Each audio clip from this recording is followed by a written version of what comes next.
Cari mie pangsit yang halal. Nah, ini rekomendasi 4 mie pangsit halal yang ada di Batam. Yang pertama itu adalah mie pangsit ayam Bangka Tiban Center. Ini katanya cabang dari Botania. Satu porsinya lumayan gede, ada toppingan ayam, kemudian juga ada pangsit goreng dan pangsit kuah. Tekstur mie-nya itu lumayan kenyal, kemudian asin gurihnya dapat, ada sedikit manis-manisnya. Ini satu porsinya harganya 20.000 ya. Yang kedua itu adalah tami ayam Tanjung Pinang. Ini toppingannya kebanyakan dari bakso ikan, kemudian juga ada daging merah yang dari daging ayam. Untuk rasanya ini lebih ke asam manis gitu ya, karena mereka menggunakan saus tomat.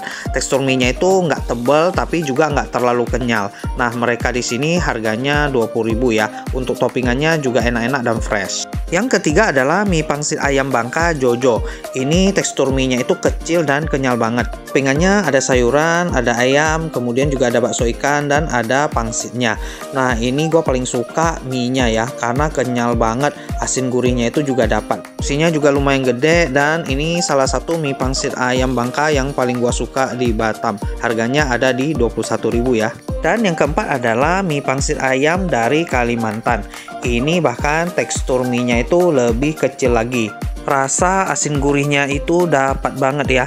Kemudian kuahnya itu juga enak banget karena ada bakso, ada tahu, juga ada pangsitnya. Ini harganya 21.000 ya. Bagi kalian pengen cobain, alamatnya udah di caption.